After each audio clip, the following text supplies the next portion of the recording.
afternoon, ladies and gentlemen. Welcome to the program. I'm your host, Chris George Zuger, and this is the Den of Lore, and we are live for episode 105, and this is Thursday, August 8th, 2018, and ladies and gentlemen, do we have a show on for you tonight? Or this afternoon, depending on where you are.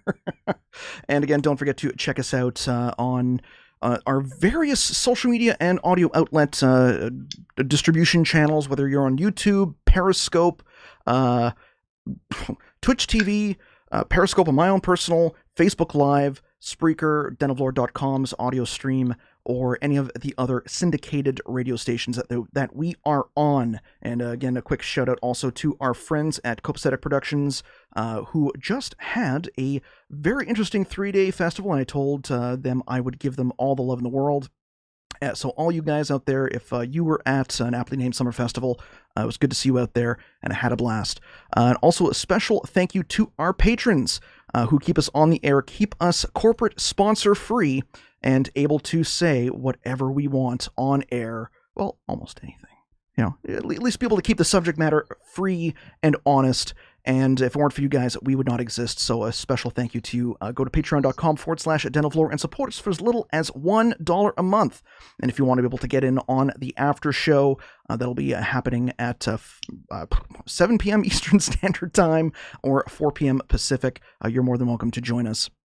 And I want to give a special shout out to our patrons, as we do at the start of every show. Our illustrious master, Pat from Brooklyn, and our masters, Elizabeth, Audrey, Rob W., Jackie from across the pond, Eric, Rocky, Jenny, Dobromir, Lee, Chuck Schwartz, Jared, Mrs. Fox, Joshua, Wayne, and our den mother, Ellen. And to our fellow craft, Kathleen, Eclipse, Photopic, Nick, Venice, Charles, Hobby, T-Hot, and our entered apprentices, Slowerboat, Mark, Mike, Thiago, Dean John, Anthony, and our patrons, Dennis, Eric O., Katie, Christopher M., and Robin. If you're not a patron yet, you can go to you can get Master Level now for only $9 a month, and it gets you cool stuff like access to our masterclass, early episodes whenever I send them out, such as the vacation I'm about to take in a couple of days. You guys get those first, and things like after shows, which are private to you guys because you're awesome. So thank you very much.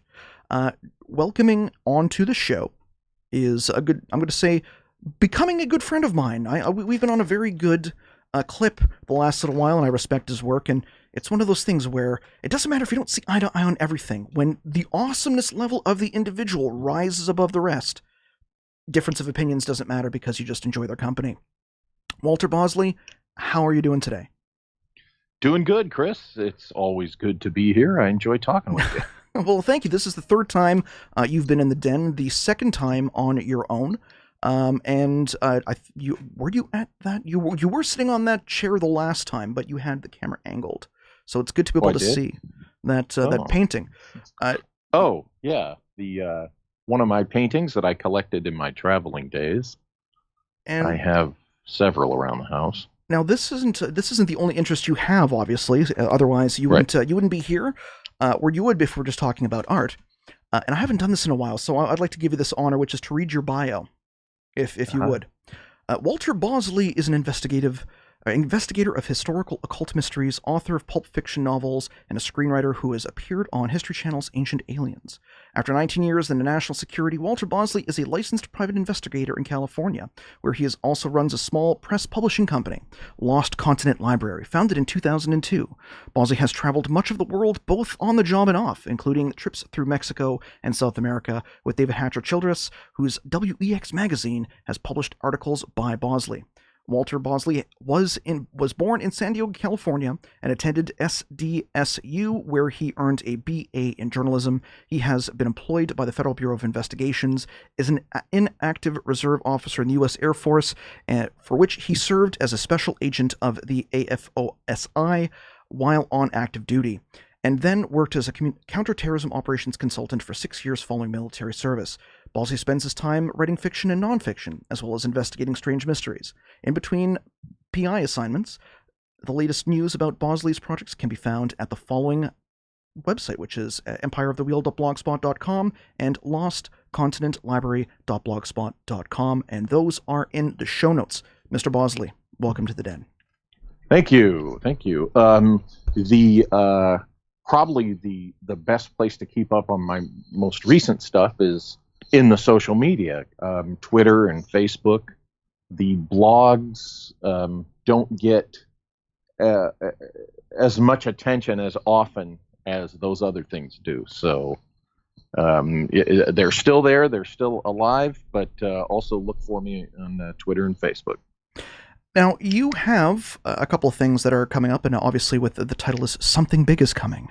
I know that one of the things we wanted to address is the company that shall not be named, which has been having some issues possibly of late, whether either through PR or through planning or basic operations or, things like internet security.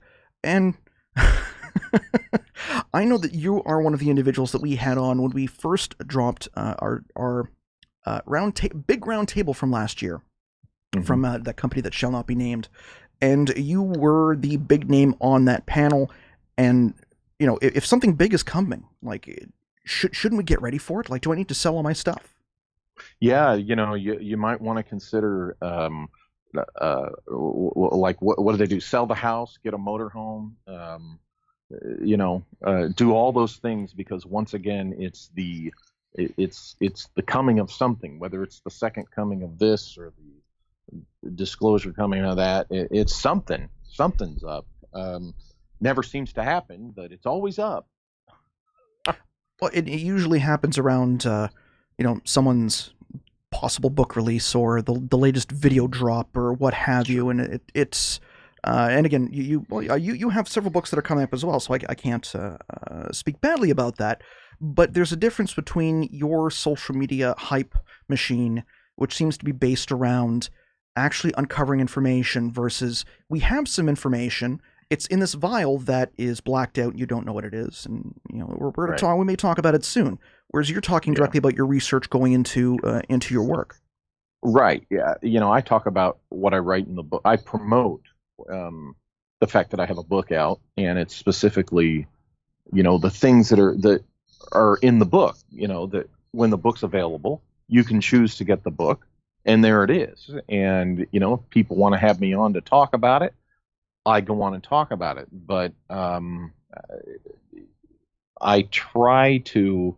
Well, I don't think I do this thing where I say, hey, I've got some information. I'm not going to tell you what it is, but just have faith. Just trust me. I've got it. And that's what characters in the UFO community have done for decades. Not just the UFO community, but in particular the UFO community. And, once again, we're at a place in time when there's a whole bunch of people that are drinking the Kool-Aid, not wanting to hear from others who, quite frankly, know better. Now, isn't it at least a good thing that the UFO phenomenon is being discussed on a wide field? Isn't the PR factor justification enough? No. I'm going to say that. Everybody brings that up, and a lot of people kind of go, oh, well, I guess you're right. Well, you know what? I disagree with that. Saying anything just because it gets the conversation going, and just because, even bad news is good PR or whatever. I disagree with that, because I think this, depending upon what's being bandied about just to get the conversation going, can be very damaging to the particular field, of study or investigation, or any attempt to, bring some credibility to it. So no, I disagree with the people that say, hey, whether it's true or not, whether they're telling the truth or not, whether it pans out or not, at least people are talking about it. Okay, people have been talking about this subject. I would venture to say, since the X-Files came out, the same amount of people are talking about UFOs are now. One of the things that these particular true believers bring up is, yeah, but look at the New York Times articles, or look at this. It's never been in the mainstream media like that. That is flat out not true. I got into this discussion with somebody, and during the discussion, I did just simple Google searches, okay? And I provided them with link after link going back, 30, 40 years, where the mainstream media was doing, reports on their evening news and big magazines, big newspapers. So there's nothing, there's nothing new about what we're talking about here going on. It's just maybe a little bit of a different costume, but the basic thing that's going on, what we're discussing here, it's really happened before, and nothing came of it but a bunch of disappointment for people who desperately wanted to believe it. Somebody said, going back to the X-Files, it popularized the phrase, "I want to believe." Well, now, unfortunately, the phrase is, "I need to believe," or "I'm going to believe." And we'll just have to see. We'll just have to see where it falls this time. But, my opinion is, don't hold your breath for any kind of big disclosure. I think the word tsunami has been used. And, I've heard certain individuals connected with this organization that we'd rather not give any more publicity to. I've even heard him recently say, "Oh, it's coming. It's coming." And, yikes, here we go again. Now, and this is one thing that we talked about last night on Spaced Out Radio's Reality Paranormal segment with Chris Cogswell. And so I just want to give a quick shout out to those guys as well. Great team with that side of asking good questions. That I think we've stumbled on one very important thing, which is, if you have such a crack team, and I've heard the term crack team, the team itself is not built around what they're claiming that they can do, which is reverse engineering UFOs. There are biologists. There are people who deal with smaller organisms, stranger organisms, severe injuries to various parts of the body, etc., etc. And the only individual who has an aerospace example at least doesn't have a title to their name, but seem to have run a particular dark program area of a certain aerospace company, and their security guy, ran his website apparently with a lot of information on it and didn't even bother to install security software. So this crack team is starting to look less and less like the Patriots that beat the Atlanta Falcons, and more like the Browns or the Bears that went 0-13 or 14. What it is the crack team is showing a lot of cracks in their structure, in their team. This is it. What can we say? It's just it is at the same time. This is my analysis of this. It's at the same time, yes, we know it's a company, okay, with a product. So far, what I think they're pushing books, right? Isn't Lavenda writing the series of books associated with this? So that's something. That's the actual product that's on the market at this point.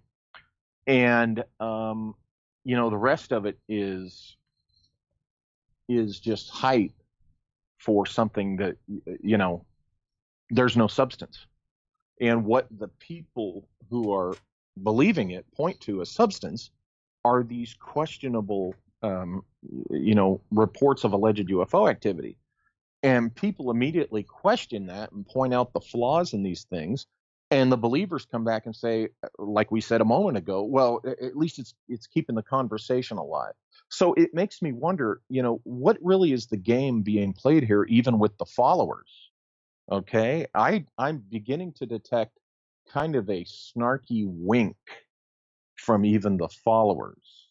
Because what they do when you point out the flaws in what they're following, when you point out the problems with what they're pushing, they back up and they adopt this snarky, smirky confidence.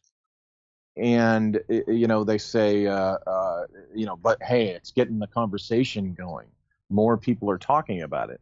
So, I'm wondering what's going on here.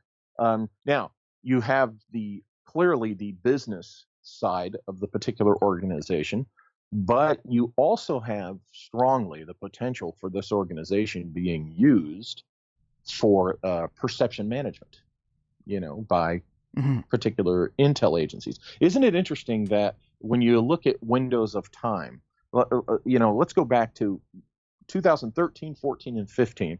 There were a couple of guys putting together some secret space program conferences. We've talked about those here before. I spoke at the one in 2015.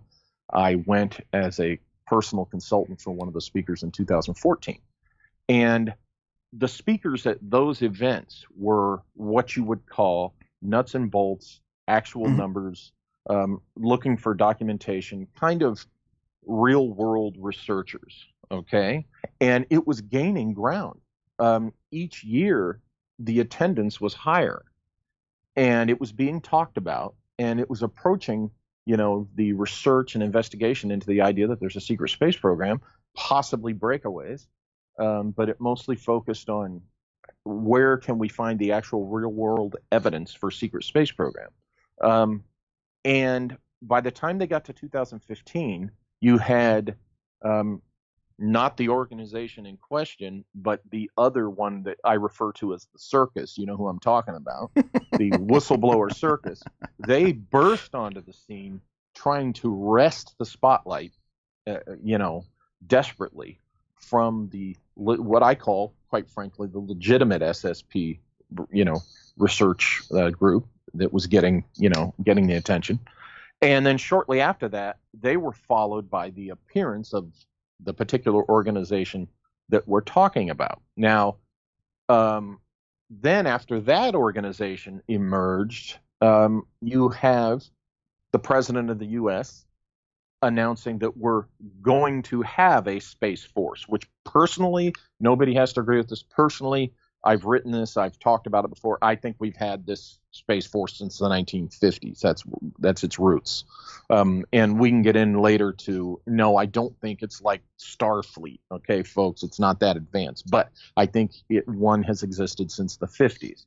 So I see that as maybe we're reaching a time when they're about to find a way to just kind of open it up a little bit and say, hey, here's what we have, by at first presenting and pretending that it's new, we're just going to do it. And what's interesting is this particular organization we're talking about emerges on the public scene not long, in terms of months, before this announcement is made. So going back to my opinion that there's perception management going on, you have this organization. If the intel agencies and defense or whatever of the United States is using this organization for perception management, it could be a program that's going hand in hand with whatever the reveal / announcement of the official Space Force is. Okay, this is how these things work. They go out, they're the point man for getting things out there. They want to steer it in a particular way, and then, oh gee, in the real world, gosh, here we have this Space Force, which we've probably had a lot longer than they care to admit. Now, some conspiracy-minded people will ask, well, what would be the point of perception management on that? Well, if we are to consider the Carol Rosen story about what Werner von Braun, allegedly said about, the different ways they're going to control the perception of the masses. One of those ways, the ultimate way, remember, was a so-called alien invasion. Okay, that's according to the lore of the von Braun, so-called deathbed confession story. Okay, so let's bring it back. You have this organization that has emerged, and they have real former intel guys, and they're pushing the, these things are from another world narrative shortly before it's announced we're going to have a Space Force. So one of two things are implied from this. Either there really is some type of threat in space or presence in space that is driving the reveal of this Space Force, okay? Or it's a theme that's about to be used, okay, to push the idea of, the fact that it's going to cost a lot of money, or it already has cost a lot of money, to the public, okay? So what I'm saying is either this particular organization we're talking about is part of pushing the alien invasion agenda of the Werner von Braun legend, or it's just time for whatever reason that they want to reveal that we have a secret space program, and it's part of that for some reason. And I can totally understand that. And from perception management standpoint, and I know that we've had discussions about this before. Coming from a media background, there's totally seems to be a perception management operation going on, whether it is because they have individuals who do have an intelligence background who are working there, or it's part of the overall, perception management plan that is being planned by the government. But I've spoken with individuals whom have written articles regarding this organization, or at least from this organization, and there's a particular pattern that is always emerging, which is they will approach the outlet with this story, and most outlets will just kind of him and haw and say, okay, this is kind of interesting, or whatever. It may get some clicks, but who cares? And then they'll juice it up with saying we have the person who saw the event, as well as the person who ran the government program, and the company will then, or organization will then, present those two sources. And most journalists are not investigative journalists anymore. They don't do point for point. They do headline news, and that's it, sensationalism for clicks and ad revenue. And that's as far as they'll go. And when they do reach a journalist whom is an investigative journalist, who has a firm understanding of how the government and the military works, and understands what a FOIA request is, and understands that when somebody presents information, you have to verify using numerous sources, numerous data points to make sure that it's at least somewhat accurate. And if they reach someone like that and the person starts asking too many questions, the current pattern is that they then break contact. They will. And you're talking about the journalists and the way they do sources. It's supposed to be, you go out when you have an allegation or something pops up, you're supposed to go out and get 2 or 3, preferably 3 independent sources that you come up with on your own through your own investigation and work. Well, these days it's like they have somebody bring them a story, and then they'll say, what are your sources on that? And the story bringer says, well, here's my 2 sources, and the journalist will use those 2 sources. It's like the whistleblower circus. Okay. Those guys are notorious for, here's the latest guy who was a former SEAL, and really wasn't, and done autopsies on 50,000 aliens, blah blah blah blah blah, and he's telling the truth because 2 of our other members of the whistleblower circus are backing him up, and you just kind of slap your forehead and say, are you guys serious? And yet there's a bunch of people out there that buy it, and you tell them they're telling you that nut number 1 is credible because nuts number 2 and 3 are backing him up, and it's astonishing, but this seems to be the way the journalists work. They ask the story bringer, hey, you got a couple of sources on that? Yeah, sure, here's my ringers, and that's what passes for journalism. And there are individuals such as myself who are trying to be able to uncover the information behind it and working actively against it, because the manipulation of media, whether it's by the government or whether it's by organizations who are trying to profit from it, it's not good, because the media is supposed to be that bastion of integrity that's supposed to inform the population about what's going on. They're supposed to be the counterbalance to the forces that are in government. And if that's being used, especially to carry on a particular paradigm about a phenomenon that we may not know very much about at all, if you take a look at things, that's bad. At least in my opinion, like just from a guy who's and I'm in advertising, so we're more hated than lawyers, if that's at least in certain circles. So if I'm saying like that's bad as far as integrity is concerned, maybe this is something we need to take a look at.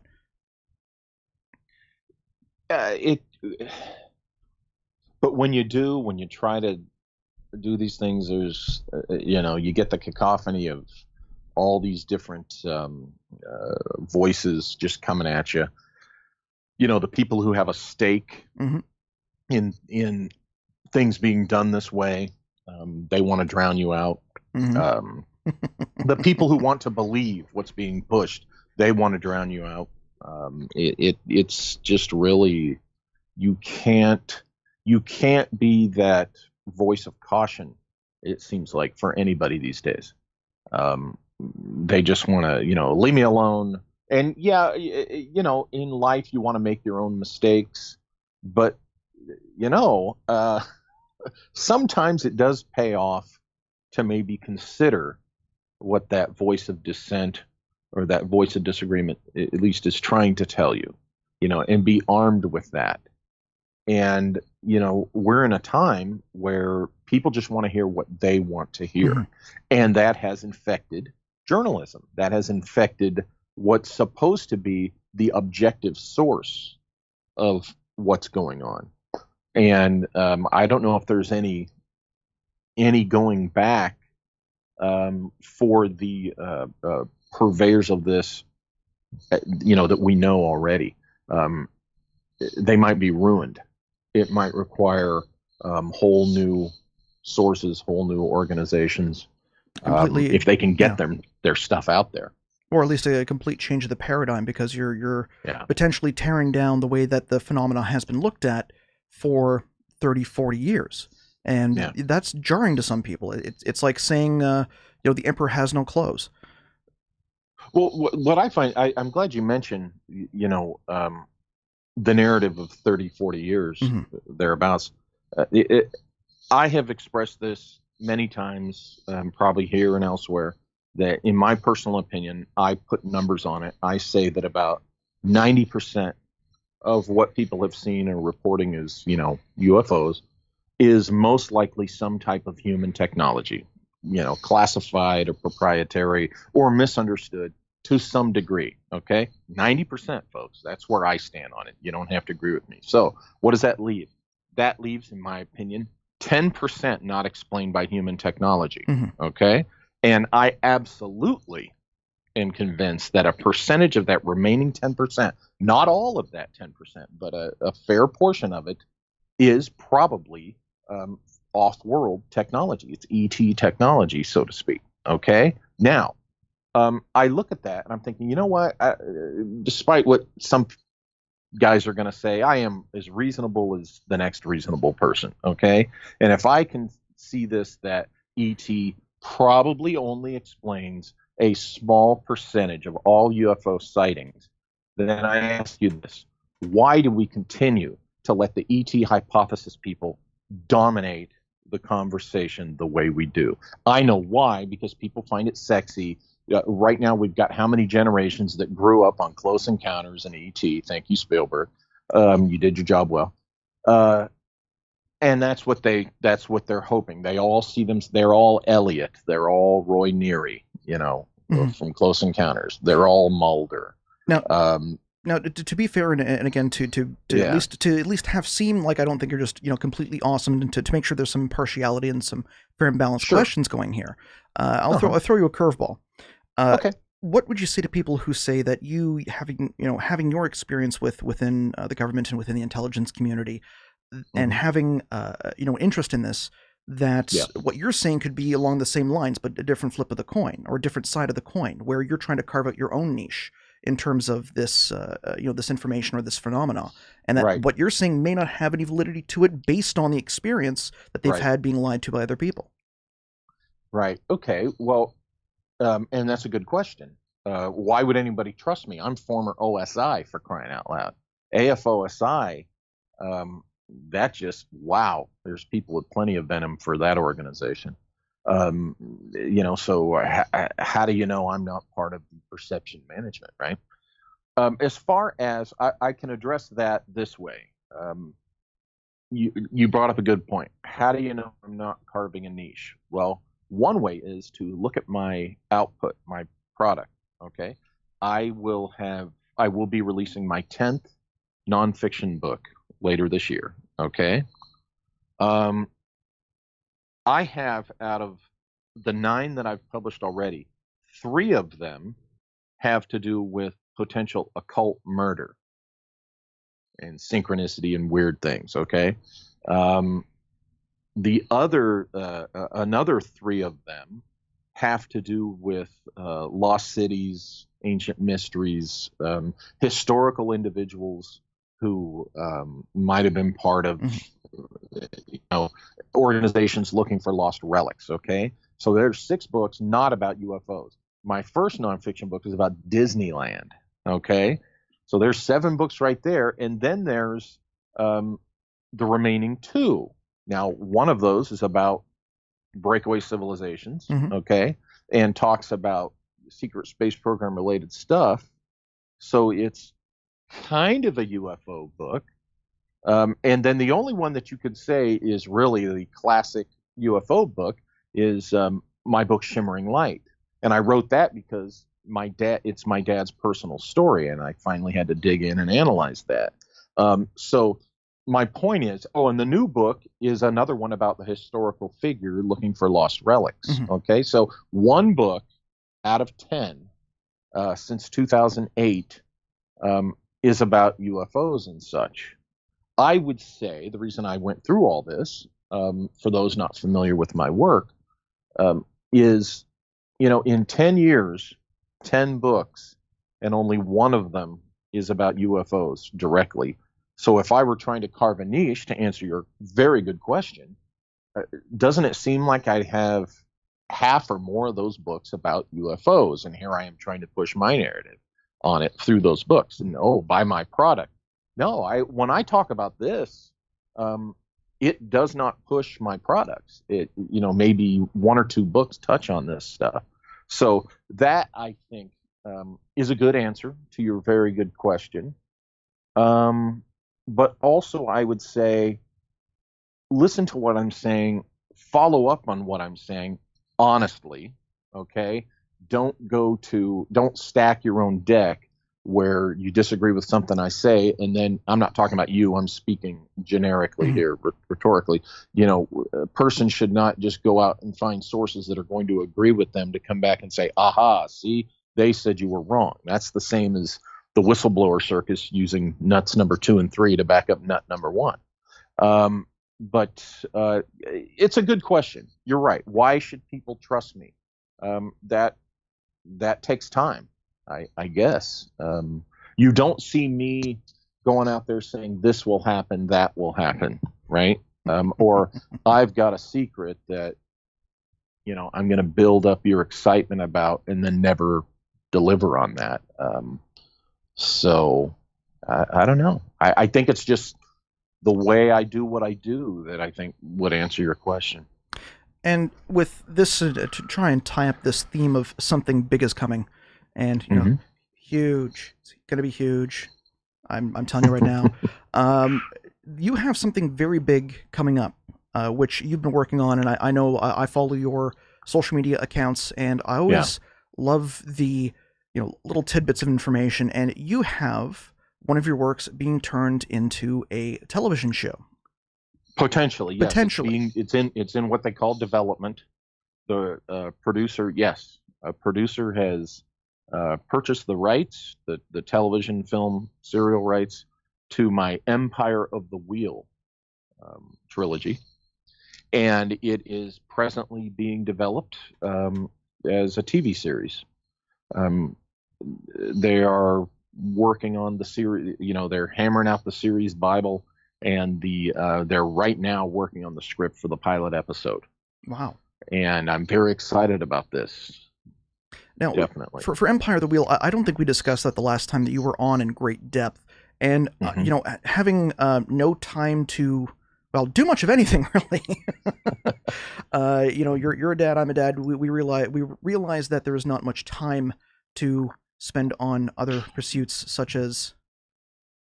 Well, I was going to say yours is younger than mine, so you're busier than I am. This is true. So I wanted to be able to at least get an idea of the work and how it was developed, because I honestly think that if it's good enough to have it optioned, that people should learn about it so that they can go pick it up and read it themselves, and then wait for the series, and then wait for Wheel Bowl if they're a fan of Game of Thrones and they want to see 2 characters kind of go at it.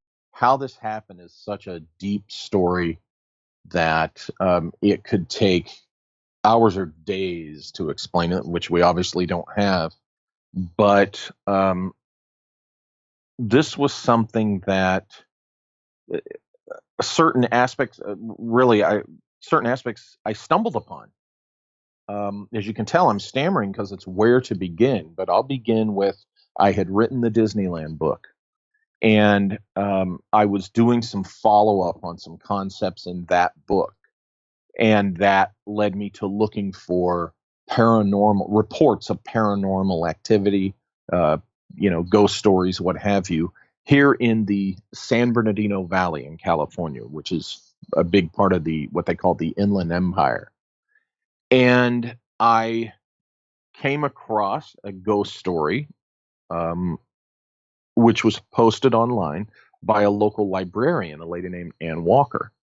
And I contacted her, I met with her, and she told me the story. It had to do with a shopping mall being haunted.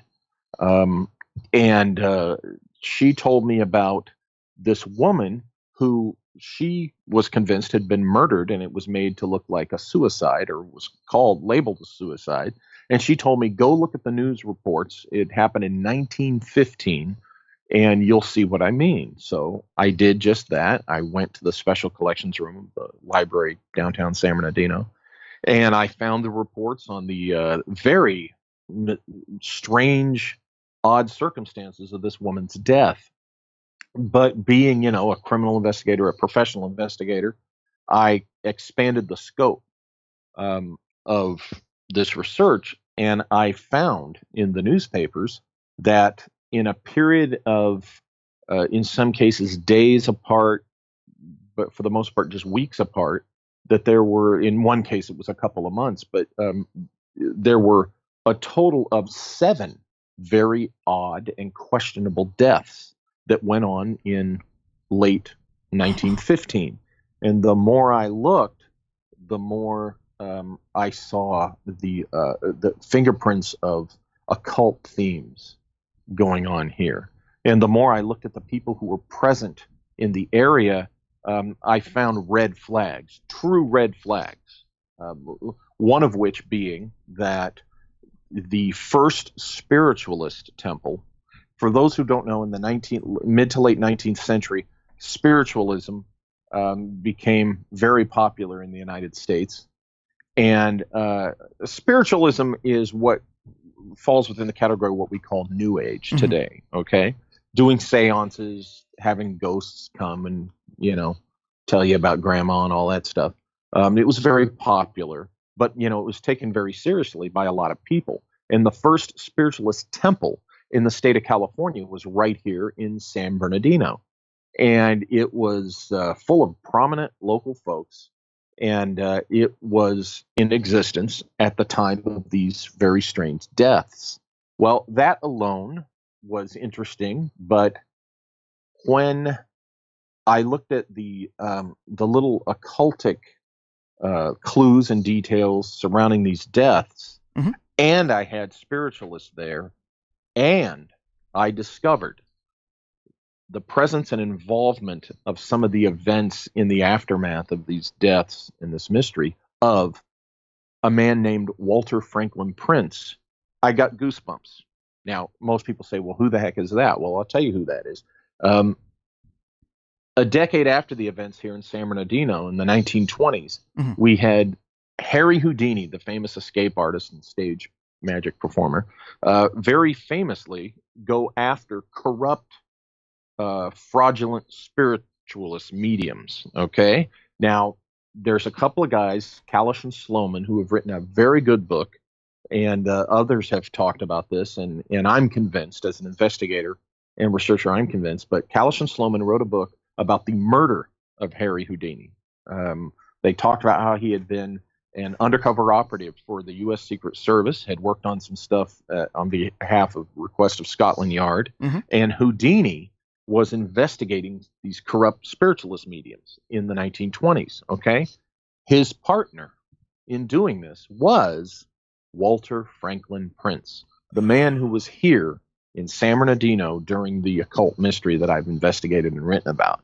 He was an Episcopal minister at the Episcopal Church here, and he very publicly gave this woman, this mystery woman, who was labeled a suicide very publicly. He gave her a very public official church funeral. Well, back in 1915, folks, you didn't do that, okay? Not for a suicide.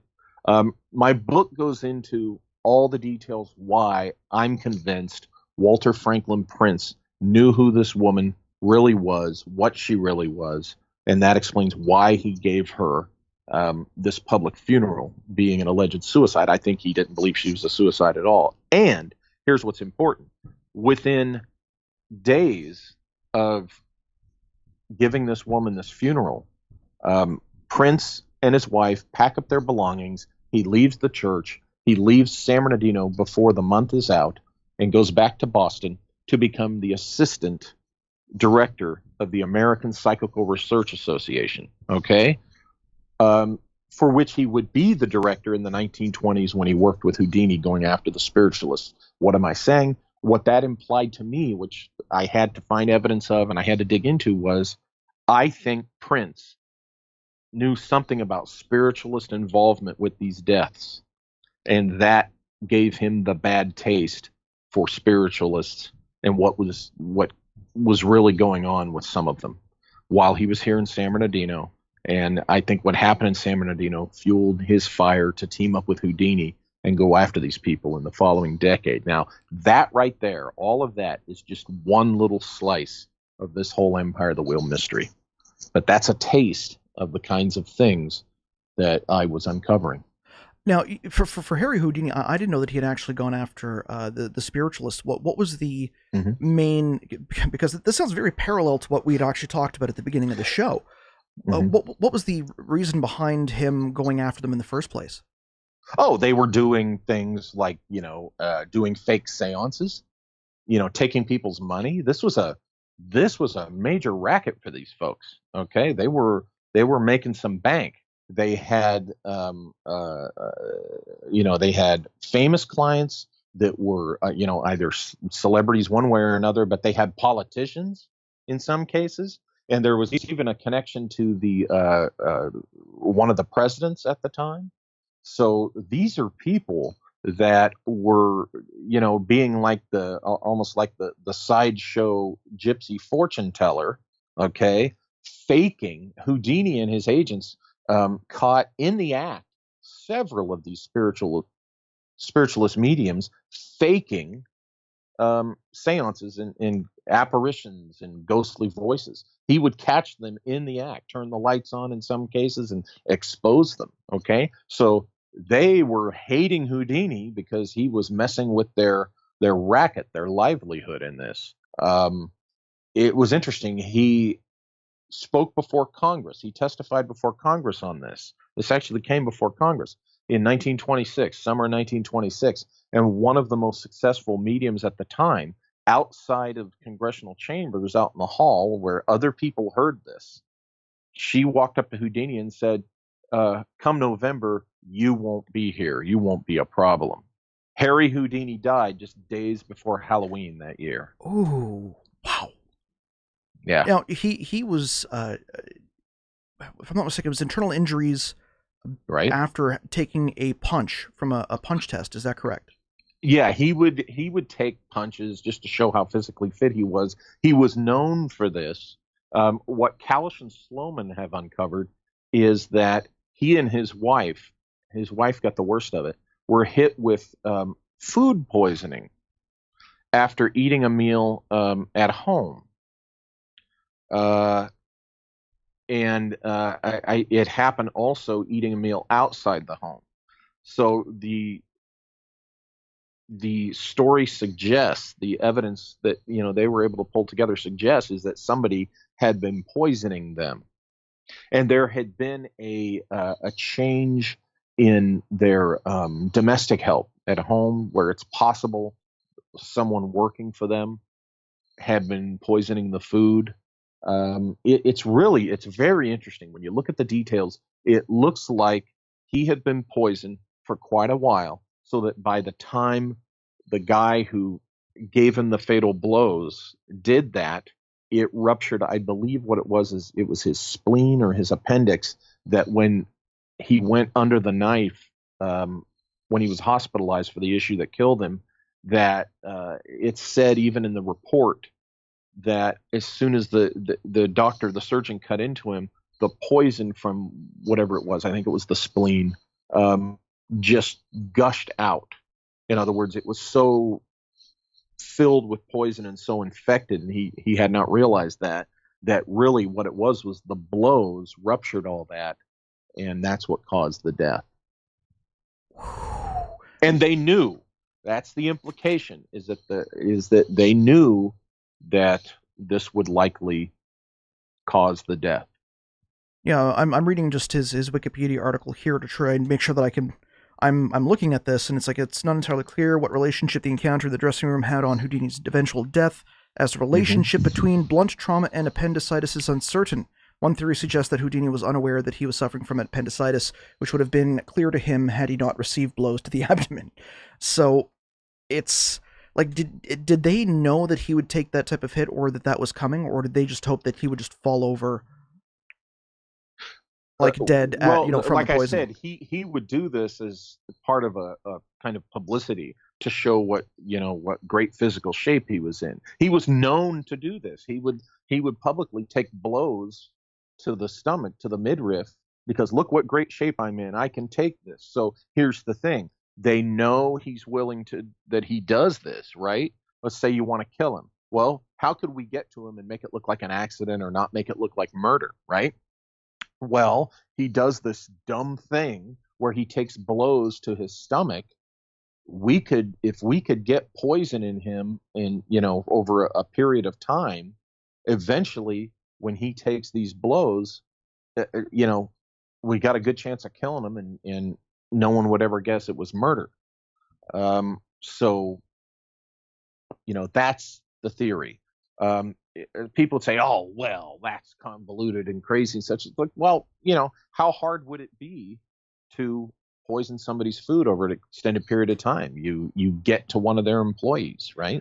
What about the person who actually drew the blows? Because according to two accounts that are there, Whitehead. Well, for Whitehead, you've got Jack Price and Sam Smiley, as they were called, gave the account that this Whitehead individual just asked him if he, believed in miracles of the Bible, and they just started hammering him in the stomach. Yeah. Where does he fit into this? I write about that in Empire of the Wheel 3. I go into Whitehead. Whitehead is a very shadowy character himself. When he died, he was living like a hermit. He had pretty much just disappeared off the radar after the incident with Houdini. I uncovered some very uncanny association with an author of occult detective thrillers, a guy named Whitehead, who himself might have some type of secret society associations, and he was a virtual double for the Whitehead who punched Houdini. And like I said, I go into the details on that in Empire of the Wheel 3. But basically the premise is that Whitehead, his known contacts and his, what we know about him and what we know about his virtual double, this author named Whitehead, between the two of them, they had plenty of contacts that could have put them within the circles of the spiritualist mediums who had an issue with Houdini. And if I'm not mistaken, he was actually a Montreal McGill University student yes. at the time. So, this happened in Detroit. Is there any information about what he was doing in Detroit at the time? Oh gosh, I would have to. It's been a few years since as far as why he was in Detroit, I argue that he was there to do what he did to Houdini. So, whatever business he would say he was there for, drummed up. Remember, I think he was punched in one place and died in another. What's interesting is the issue with Montreal, the Montreal connection to this. and the theater in which it happened, I think, was on. There's a St. Catherine in the mix. I think it was on a St. Catherine Street or something. Well, in Empire of the Wheel 1, Rick Spence and I, my co-author on that first book, we point out in one particular chapter that this particular St. Catherine of the Wheel, is Hecate. There was no such thing as a St. Catherine. She's a complete fabrication by the Catholic Church to syncretize Hecate worship into a saint. Okay? And they've pretty much admitted, if you go to I think it's the New Catholic Bible and other Catholic sources, church sources, they say that, yeah, there never really was a St. Catherine. They took the biography of Hypatia of Alexandria, and they doctored it up, to Catholic it up, so to speak. And they took Hypatia of Alexandria, and they took Hecate, the goddess Hecate, her symbolism and such, and they married them together. It's called syncretizing or syncretization, to create a fake identity, so that's a saint. Well, that way, you don't alienate the natives that you've conquered. And I think, there are very similar reports to how Constantine the Great essentially co-opted Mithricism as well as various aspects of Greek mythology. Some Sumerian, threw in some Egyptian gods for good measure, and then that was the part of the standardization within the church to create the full, Orthodox doctrine from that time. So it's not. Yeah, Joseph Farrell, I think, is the one. It is Joseph Farrell. I can't remember which pope he quoted, but he's quoted, to me and others. One of the popes has, said in the recent history past, maybe 100 years ago, whatever it was, a couple of centuries, said, it has served us well, this myth of Christ. Think about that. That's a pope, saying that. And this is the same organization that finally, I think in our times, I think in the last 10 years or something, maybe 20 years, they admitted that they made up the story about Mary Magdalene being a prostitute.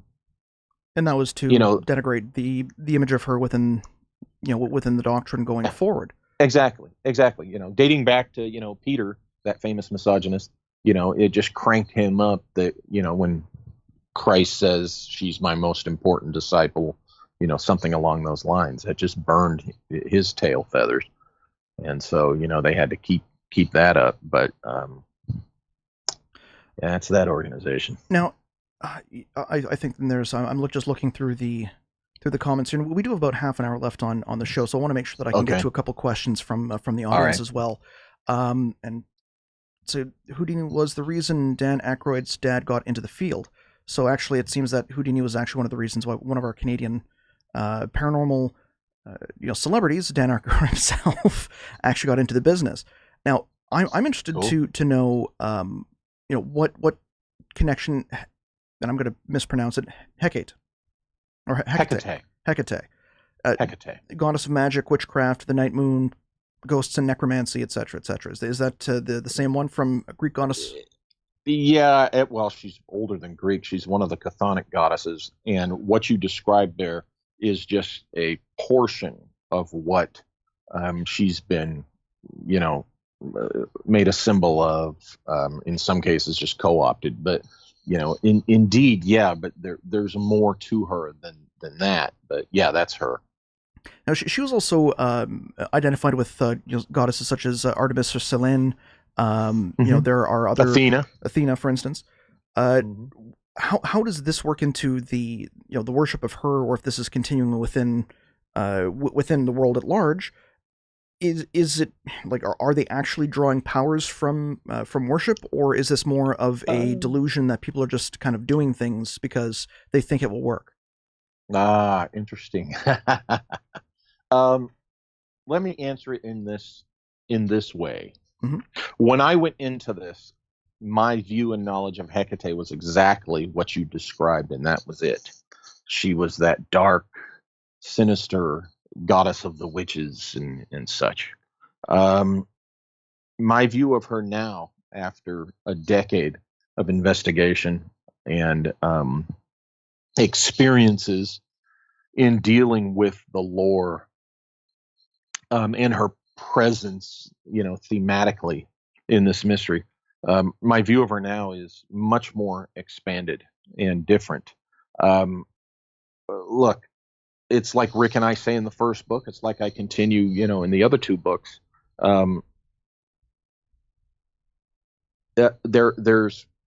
There's a lot of people out there who do things in the name of various gods. Okay, which it's that no, they don't really have magic. They're not able to pull something off, in a supernatural, metaphysical way just by invoking these beings, these entities.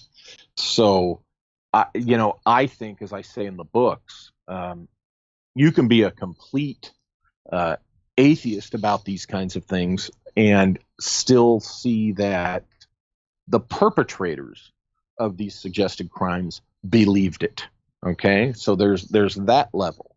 Now, if you're somebody who believes that the supernatural exists, that there are these entities which we have come to call gods, the view could be stated as, I think Hecate exists, but I don't think, based on my study of her, that she really wants to be associated with these wackos doing these very dark things and questionable things in her name. Okay, so it answers your question. Do I think they really had power? I think they believed they did. The people who I think were doing these things and using her symbolism and invoking what she represents, I think they believed that they were wielding some power. But obviously, I don't think they actually wielded a real power. Now, here's the thing, though. In the course of the investigation of all this, I don't talk about me and my experiences and my team I had, the associates who would be out there in the field with me occasionally. I don't talk about that aspect, the investigation of this, in the books, okay? But I have talked about it outside the books. And this decade of investigating this and my exposure to all things Hecate have had deep impact on me. There were experiences. There were very strange things happened. Also, it was really my major just jumping in all the way, not sticking the toe in the waters. It was more like I was pushed in, where synchronicity is concerned. Wow. I mean, that's a week's worth of shows in itself. So on the superficial, practical level, no, I don't think these people were wielding any real power.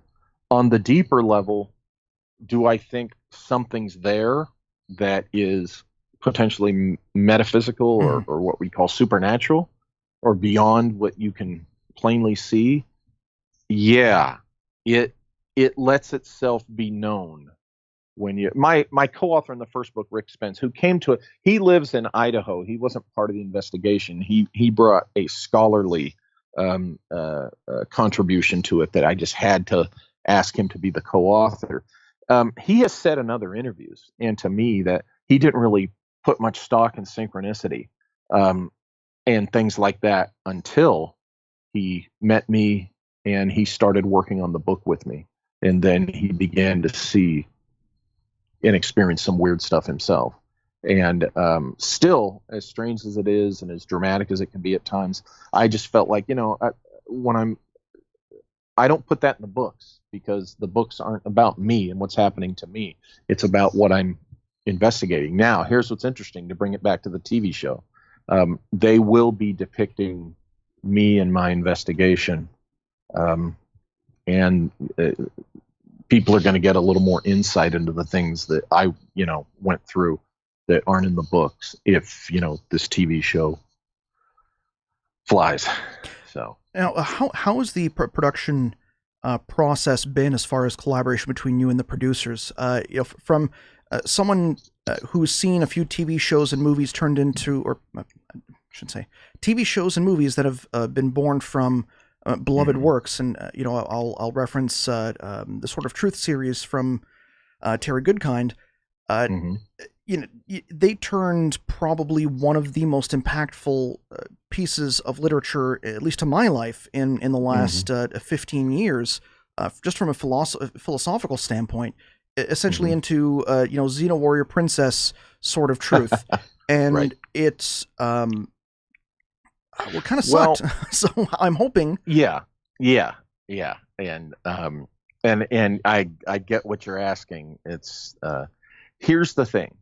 The very first conversation I had with the producer about Empire of the Wheel was, she impressed me immediately that she had read the material, that she had heard me talking about this, because she said, I heard you talk about this and that. And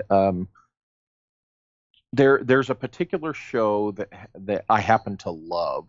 It's one of the best things ever done on television.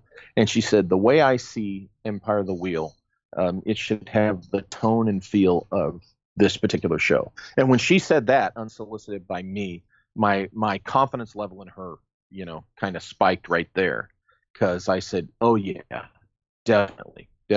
Now, it is going to be a dramatic series. It's not going to be a documentary or docudrama thing. It's going to be actors and stuff. So on the one hand, you do have to say, okay, there's going to be some dramatic license that they're going to have to take in order to tell this story and get it out there in an entertaining fashion. But I will say this, when she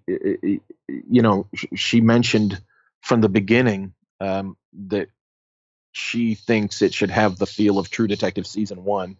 That's the show I'm talking about. I said, oh yeah, she gets Empire of the Wheel. That was part of the reason I loved, and I'm not going off on a tangent. I'm going to bring it back because I got something else to say about this production. But when I first saw True Detective season 1, I told family members that were watching it with me, I said, look at this. This is how it felt, okay, to be investigating the Empire of the Wheel mystery. It gave me goosebumps. I'm getting goosebumps talking about it right now. I was like, oh my God, I get what Rust and Marty are going. Wow. Okay. And so when this producer independently, without my provoking it, said, I see Empire of the Wheel as something like True Detective, specifically season 1, I was like, okay, she gets it. So my confidence level spiked. And since then, she and her development writer have, they've asked me numerous questions, and I've given them volumes of answer in emails and in conversations on the phone. They're really wanting all the details. I shared it all with them, the stuff that's not in the books. I mean, I shared it all with them, and they're always coming back with lots of questions about, not just the material that's in the book, but about my personal experience with investigating this. And so I have been on a satisfactory level. This has not been a case where they paid me a little bit of option money and then said, thank you, go away. Not at all. Not by any means. I've been very involved with them and the input. They're writing it. It's theirs to write. That's the way it works. I'm not a Harlan Ellison. As much as I love that man and he was an original, I'm no Harlan Ellison. I'm not going to, it all remains to be seen, of course. If they turn it into a cartoon with Smurfs, then we'll all be disappointed. But I can confidently say that they're doing their best so that this will be, something that I especially will recognize, and readers will recognize. Now, who do you hope to play you? You know what? I'll tell you what I told the producer. I said, before you guys come out, because they're going to come out and I'm going to give them the tour and they're going to see where Cora Stanton's buried and all that. I said, give me a few weeks so I can lose weight, because I don't want you to cast a middle-aged fat guy playing me. Let me trim off a few and get the right haircut. We laughed and joked about that, but I don't know. I hesitant to say who other people have said should play me, because then, I'm going to say that and people are going to go, are you kidding? I don't know. That's part of the fun. That's going to be part of the fun. Most of the story is going to be what happened in 1915. Well, George Clooney, if you're watching this, I'm telling you, for a couple of days' work, maybe a couple of weeks, I think you'd be perfect. Well, others have said Jeffrey Dean Morgan. My adopted kid, when I was in a phase where I had really gotten thinner than she had ever seen me. She was looking at a picture of Jeffrey Dean Morgan and going, "Oh, hey, you know what?" And I'd never thought of that, but apparently, I don't know. I don't know. Hey, I'll be happy whoever they get, because I'll tell you, the fact that this is even happening and that they're doing this, I'm very excited and flattered, and just whoever they get, I think will have some good material. In fact, there's some good characters in here. Whatever actor, female actor they get to play the mysterious Cora Stanton, because Cora, she's the real star of the whole mystery, and that's going to be interesting to see, when they get that far, who they start casting and stuff. And if I know it's still in development stage, is there an expected date we could see a pilot, or is that kind of up in the air at the moment? That's up in the air because the way these things work. If they pitch, for example, I'm just throwing this out there, if they pitch and it gets greenlit in September next month, right? You're talking, it would be, my gosh, they would have to go through pre-production. They would have to, write a whole season of scripts while they're doing that, right? And then they would have to cast the thing. And then while they're doing that, they've got to find locations they want to use, and then the studio space, blah, blah, blah, so forth. And then actually doing them. You're talking at least a year, I'm guessing, before the first episode would hit TV. So depending upon when they pitch, you can better. Now, I could be totally wrong. The producer could say, "Oh, heck no, Walter. We're kind of working that out already.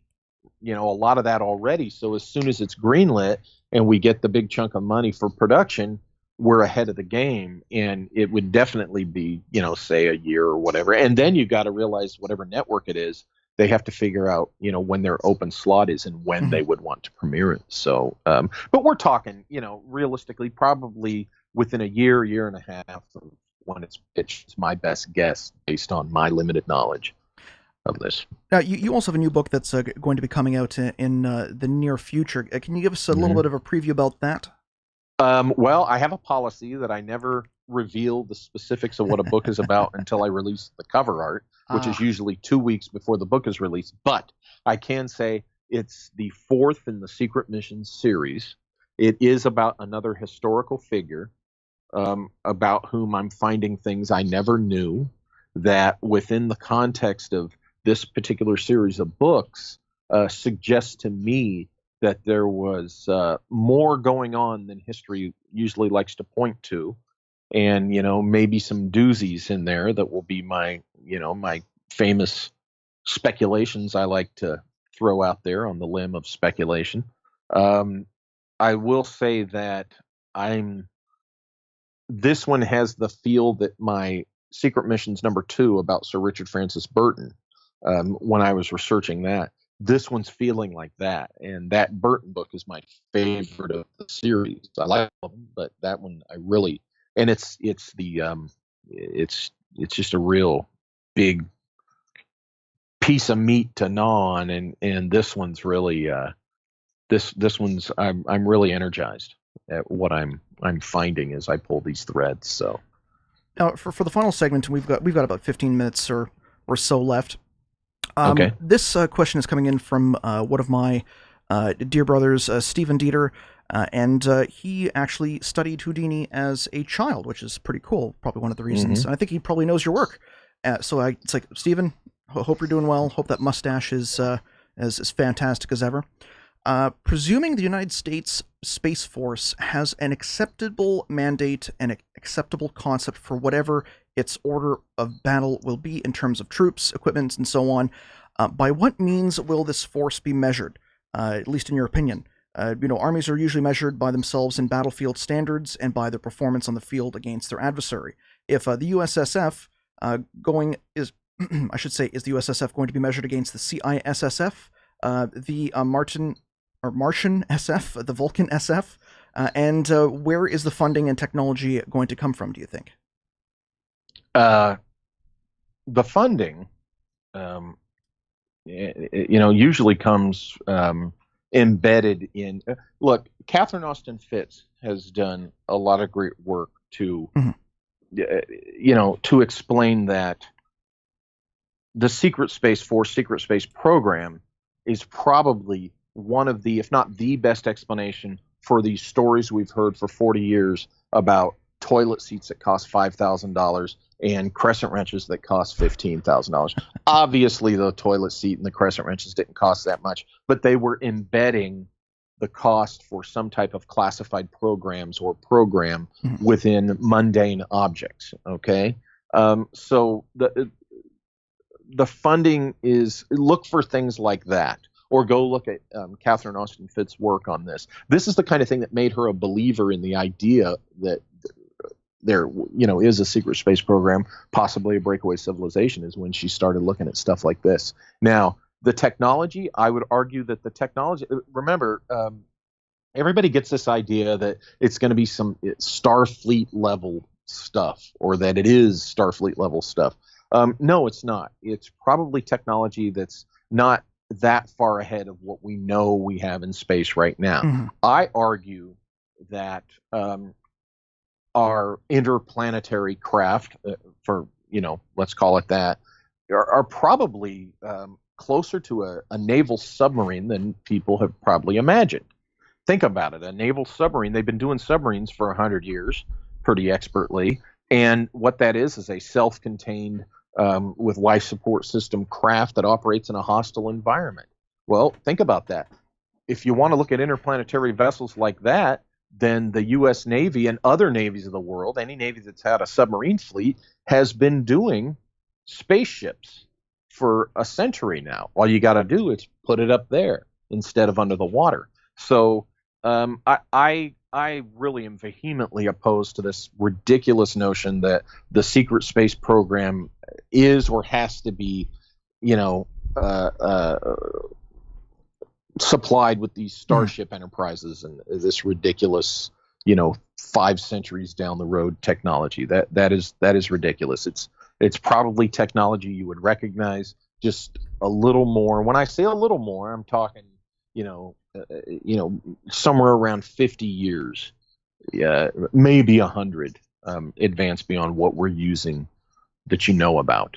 And I think there's probably only about, if I had to guess, in a secret space program before the Space Force, which is going to be public, I have estimated that there's probably only 9,000 or 10,000 personnel that are involved in the secret space program, 100% knowledgeable that they are in a secret space program, that they're actually involved with operations in space. I think that there's probably a lot of support personnel that are supporting something classified, but they may not know to varying degrees that it's a secret space program. So we're talking, not a very big. There's 18,000 people, I think, that are needed to run NASA. I think only half of that is my guess, my suggested speculative guess as to how many people would be in a secret space program. So as far as who they'll be measured by, the Space Force, remember, most of their operations are probably going to be in support of Earth-based conflicts. Okay, they're a Space Force.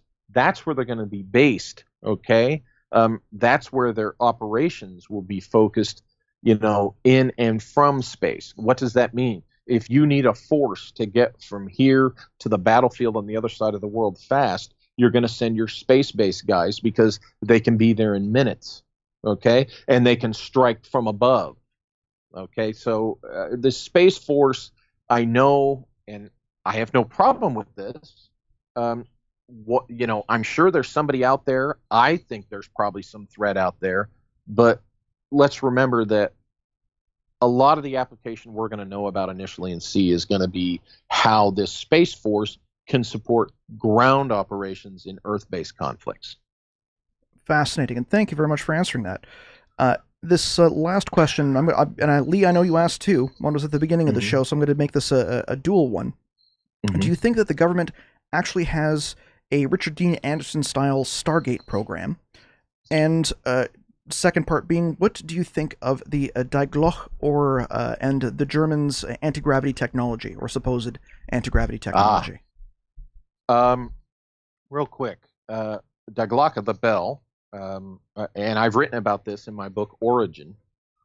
The bell did not originate with the Nazis, in my opinion. They inherited the basic concept and prototype technology from an older German organization, which I write about in the book Origin. And it's a technology that had been fooled with by human beings for a long time. I do not for even a second think that this bell, this Die Glocke technology, came from a reverse engineered crashed ET craft. No. When you look close at the evidence, sorry folks, there is equally astonishing, a very down to earth, no pun intended, human history thread for the bell, the Glocke. Now, as far as the Stargate thing, no, not exactly. I don't think there's a Stargate program. There's not this ridiculous notion, the jump room through time. However, I do think that they've been experimenting with the concepts for probably longer than people might think. So there's no full-fledged Stargate thing like you see in the TV show, but has somebody been experimenting with and messing with the concepts of that kind of technology? Yes, I think so. Well, and what do you think, and this is just my own personal question, what do you think of the rumor that the Germans actually had developed a rudimentary nuclear device of some kind and actually tested it on the battlefield? I don't think they tested it on the battlefield. I think they tested it in the Thuringen forest. I believe I'm convinced of the evidence that they tested it in a forest in Germany, and that they very probably also tested one on a Pacific atoll with the Japanese observing. There's been people write about this, and their evidence they point to has to do with things that were declassified by the UK in the 1990s. So yeah, I think it's very convincing that the Germans had developed an atomic weapon, and that was part of the race as to why we really needed to get ours going and make it happen. Nope. It's credible. That's my answer is yes, I think it's credible. Perfect. And just to be able to finish off, where can people get Empire of the Wheel? It is available. My books are available print on demand only because Amazon is not good for independent authors nor small press publishers. So I pulled my stuff from Amazon. It is available only at lulu.com, LULU.com. Put in my name or put in Empire of the Wheel in the search, and you'll be taken to my page where I sell my books. And you'll find all my nonfiction as well as my pulp fiction there at lulu.com. Perfect. And I'm going to be able to post that. I'm misspelling Amazon right now. Amazon. No, not Amazon. That's Lulu.com. Not Amazon. Or not Lulu. Not Amazon. Amazon. There we go. All right. And I'm going to do the one last thing here, which is to make sure that the outro music is playing. At least will actually play, because there's always that. There's always that chance. It's kind of like my closing parting tech gift that OBS tends to give to me, where oh my goodness, it's actually playing.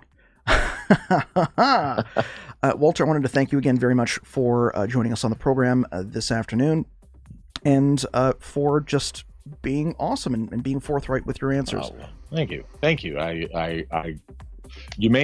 People may not agree with what I say, but I am being honest and sincere when I put stuff out there. I don't like to bamboozle people.